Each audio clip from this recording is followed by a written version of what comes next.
আমি লুনা বোস, লুনাদির হরেক রকম ঘর থেকে বলছি। অনেক দিন পর আবারও আজকে করতে চলে এলাম দই রুই। তাই জন্য ভাবলাম আপনাদের সাথে শেয়ার করি। এখানে আমি 4 পিস মাছ নিয়েছি, ওই 250-300 গ্রামের মতো। ভালো করে পরিষ্কার করে ধুয়ে লবণ মাখিয়ে রেখে দিয়েছিলাম। আর অন্য কিছু মাখাইনি, এখানে সর্ষের তেল গরম করে নিয়েছি। এবার মাছগুলো হালকা করে ভেজে নেব, খুব কড়া করে ভাজবো না। আর যেহেতু হলুদ দেবো না, তাই মাছেও হলুদ মাখাইনি, একসঙ্গেই 4 পিস মাছ হালকা করে ভেজে নেব। আর এখানে নিয়েছি একটা বড় পেঁয়াজ বাটা আর গোটা 6-7 রসুন বাটা। মাছগুলো হালকা করে ভেজে নিয়ে ফিরে আসছি। হালকা করে ভেজে নিয়ে অপর পিঠ উল্টে দিলাম। এবং রান্নাটা আমি সর্ষের তেলেই করছি, আপনারা সাদা তেলেও করতেই পারেন।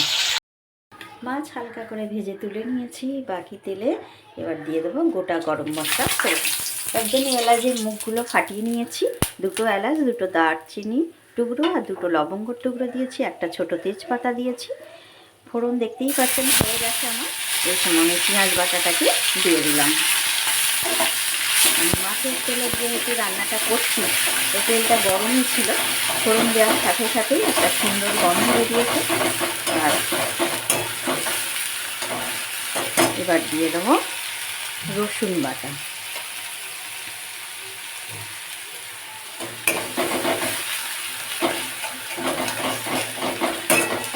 নাড়াচাড়া করতে করতে দেব আদা বাটা। এখানে আমার 1/2 চামচ আদা বাটা আছে, আদা বাটাটাও দিয়ে দিলাম। একটু কাঁচা গন্ধ চলে যাবে, তারপর আমি বাকি মশলাগুলো দিয়ে দেবো। বাকি মশলার মধ্যে এখানে রেখেছি দেখুন 1/2 চামচ লঙ্কা গুঁড়ো, 1/2 চামচ জিরে গুঁড়ো, 1/2 চামচ ধনে গুঁড়ো। এইটাকেই আমি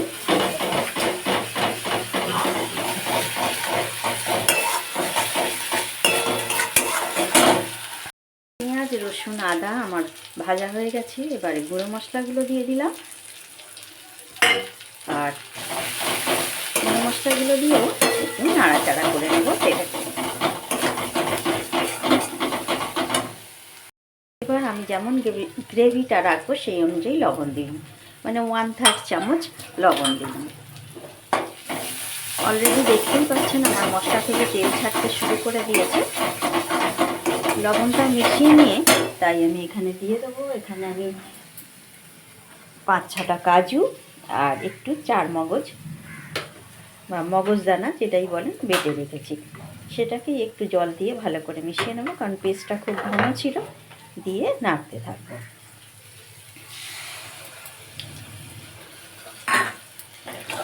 এগুলো বাটা আর দেখাই না, সবাই বেটে নিতে পারেন, কেউ শিলে বাটেন, কেউ মিক্সিতে বাটেন, যার যেটাতে খুশি বাটতে পারেন। এবার কিন্তু অল্প অল্প করে আমি জল দিতে দিয়ে কষতে থাকবো, কারণ অলরেডি আমি গ্যাস সিমে করে রেখেছি, যাতে মশলাটা আমার ভালো কষানো হয়।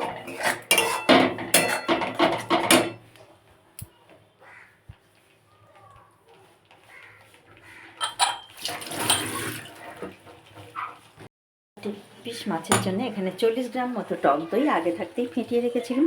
গ্যাস বলেছি সিমে, এই সময় গ্যাস সিমে রাখবেন অথবা গ্যাসটাকে অফ করে দেবেন, তাহলে আর দইটা কেটে যাওয়ার সম্ভাবনা থাকবে না।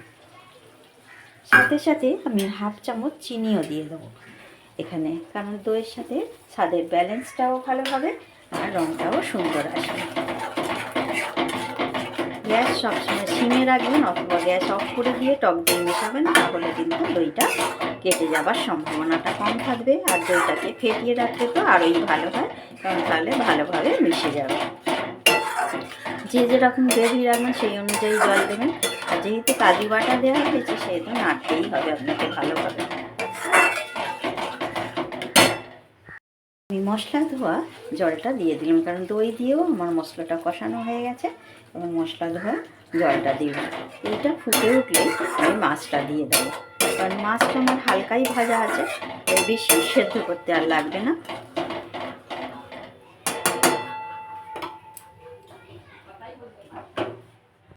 মশলা ধুয়ে সামান্য একটু জল দিয়েছি, ঝোলটা ফুটছে অলরেডি দেখতে পাচ্ছেন। এবার এই সময় আমি মাছগুলো দিয়ে দেবো। যেহেতু আমি একটু গ্রেভি রাখবো, এগুলো আপনারা রাইসের সাথে খেতে পারেন, পোলাওয়ের সাথে খেতে পারেন, প্লেন ভাতের সাথেও খেতে পারেন। এবার মাছ ভেজে যে তেল একটুখানি ছিল সেইটা দিয়ে দিলাম এতে, আর দিয়ে দেবো ওপর থেকে 2টো চেরা কাঁচা লঙ্কা। আর নামাবার আগে আরও একটু কিছু ইনগ্রিডিয়েন্টস দেবো, সেটা আপনাদের দেখিয়ে দেবো। আমার একেবারে দই রেডি পরিবেশন করার জন্য। গ্রেভিটা পরে আরও ঘন হয়ে যাবে যেহেতু কাজু আর মগজদানা বাটা আছে। এবার দিয়ে দিলাম গরম মশলা, আর দিয়ে দেবো 1/2 চামচ ঘি।